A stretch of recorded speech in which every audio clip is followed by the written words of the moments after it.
Hi friends, welcome to Deepika Telugu రుచులు.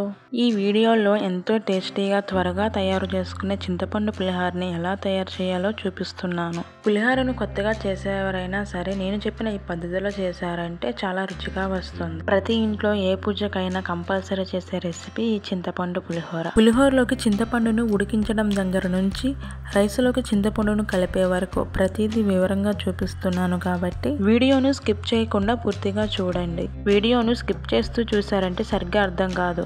పులిహోర తయారు చేయడం కోసం ముందుగా ఒక గిన్నెలోకి 50 గ్రాముల చింతపండును తీసుకుని 2 నుంచి 3 సార్లు శుభ్రంగా కడగాలి. శుభ్రం చేసిన చింతపండులోకి చింతపండు మునిగేంత వరకు నీళ్లు పోసి మంటను మీడియం ఫ్లేమ్లో పెట్టి 4-5 నిమిషాలు ఉడికించుకోవాలి. చింతపండుని ఇలా ఉడికించుకుంటే సరిపోతుంది, మరి ఎక్కువగా ఉడికించుకోకూడదు. ఉడికిన ఈ చింతపండుని వేడి చల్లారే వరకు పక్కన పెట్టాలి.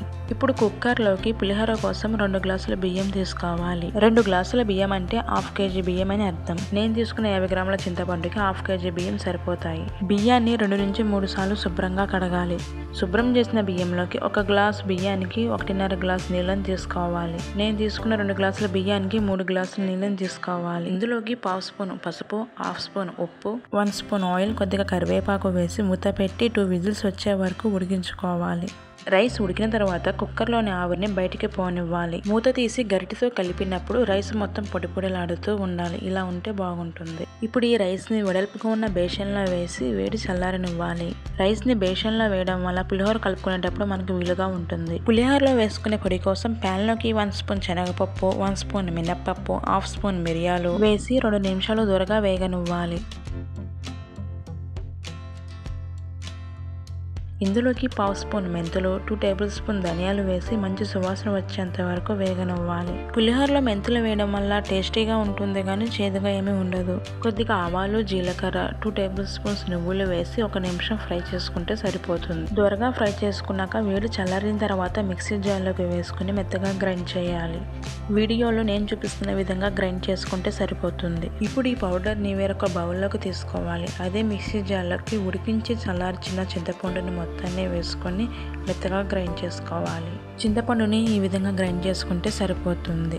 ఇప్పుడు ఈ చింతపండుని ముందుగా ఉడికించిన గిన్నెలోకి ఇలాంటి జల్లెడి గిన్నెలో కానీ స్ట్రైనర్తో కానీ చింతపండు గుజ్జుని పిప్పిని సెపరేట్ చేయాలి. వీడియోలో నేను చూపిస్తున్న విధంగా చేస్తే సరిపోతుంది. చింతపండు గుజ్జు గిన్నెలోకి వెళ్ళిపోయి పిప్పు ఇందులో ఉండిపోతుంది. చింతపండుని మిక్సీలో వేయకుండా చేత్తో గుజ్జు తీసే వాళ్ళైతే 1/2 కేజీ బియ్యానికి 60 గ్రాముల చింతపండుని తీసుకోవాలి. చూసారుగా, చింతపండుని మిక్సీ వేయడం వల్ల వేస్ట్ ఎక్కువగా రాలేదు. చింతపండు గుజ్జు కొంచెం చిక్కగా ఉంది కాబట్టి గ్రైండ్ చేసిన మిక్సీ జార్లోనే కొంచెం నీళ్లు పోసి అందులో ఉన్న చింతపండును శుభ్రంగా కడిగి చింతపండు గుజ్జులో వేసుకుంటే సరిపోతుంది. ఈ చింతపండులో 1/2 స్పూన్ పసుపు, 2.5 స్పూన్ ఉప్పు, 5 పచ్చిమిరపకాయలు, 2 రెమ్మల కరివేపాకు, 1 స్పూన్ ఆయిల్ వేసి ఒకసారి బాగా కలపాలి. ఇలా బాగా కలిపిన తర్వాత మంటను మీడియం ఫ్లేమ్లో పెట్టి 4 నుంచి 5 నిమిషాలు ఉడికించుకుంటే సరిపోతుంది. చింతపండుని ఈ విధంగా ఉడికించుకుంటే సరిపోతుంది. వేడి చల్లారిన తర్వాత కొంచెం చిక్కబడుతుంది కాబట్టి మరీ ఎక్కువగా ఉడికించకూడదు. పులిహోరలో పోపు వేయడం కోసం ప్యాన్లోకి 3 టేబుల్ స్పూన్స్ ఆయిల్ వేసుకోవాలి. ఆయిల్ హీట్ అయ్యాక 3 స్పూన్స్ వేరుశనగ పప్పు వేసి 2 నిమిషాలు దూరగా ఫ్రై చేసుకోవాలి. పులిహోరలో పోపు ఎక్కువగా ఉండాలి అనుకునే వాళ్ళు క్వాంటిటీని ఎక్కువగా తీసుకోవచ్చు. ఇందులోకి 2 స్పూన్స్ శనగపప్పు, 2 స్పూన్స్ మినప్పప్పును వేసి ఒకసారి బాగా కలిపి మరో 2 నిమిషాలు ఫ్రై చేసుకోవాలి. పోపు వేసేటప్పుడు మంటని హై ఫ్లేమ్లో కాకుండా మీడియం టు లో ఫ్లేమ్లో పెట్టి ఫ్రై చేసుకోవాలి. హై ఫ్లేమ్లో పెట్టి పోపు వేయడం వల్ల దినుసులు అనేవి సరిగ్గా వేగవు. ఇందులోకి 2 స్పూన్స్ ఆవాలు, 1/2 స్పూన్ జీలకర్ర వేసి ఒకసారి బాగా కలిపి 1 నిమిషం ఫ్రై చేసుకోవాలి. అలాగే 3 పచ్చిమిర్చిని నిలువుగా కట్ చేసుకుని వేసుకుని 1 నిమిషం ఫ్రై చేసుకోవాలి. 6 నుండి 7 ఎండుమిరపకాయలను వేసి దూరగా ఫ్రై అవ్వనివ్వాలి. ఇందులోకి కొద్దిగా కరివేపాకు వేసి చిటపటలాడేంత వరకు ఫ్రై చేసుకుంటే సరిపోతుంది. ఇప్పుడు ఈ పోపులోకి ఉడికించిన చింతపండు మొత్తాన్ని వేసి ఒకసారి బాగా కలపాలి. ఇలా కలిపిన తర్వాత మరో 2 నిమిషాలు ఉడికించుకుంటే సరిపోతుంది. పులిహోరలో ఇంగువ వాడేవాళ్ళు చింతపండు కన్నా ముందే పోపులో ఇంగువ వేసుకుని ఫ్రై చేసుకుంటే సరిపోతుంది. చింతపండుని ఈ విధంగా ఉడికించుకుంటే సరిపోతుంది. ఇలా ఉడికించిన చింతపండుని మరొక బౌల్లో పెట్టుకుని ఫ్రిడ్జ్లో పెట్టి స్టోర్ చేసుకుంటే 4 రోజుల వరకు ఉంటుంది. ఇప్పుడు పులిహోరలోకి గ్రైండ్ చేసిన మసాలా పౌడర్ని వేసి ఒకసారి బాగా కలపాలి. గరిటెతో కన్నా చేత్తో కలపడం వల్ల రైస్ ముక్కలవ్వకుండా ఉంటుంది. ఇప్పుడు ఇందులోకి చింతపండు పులుసు మొత్తాన్ని వేసి మరోసారి బాగా కలుపుకోవాలి.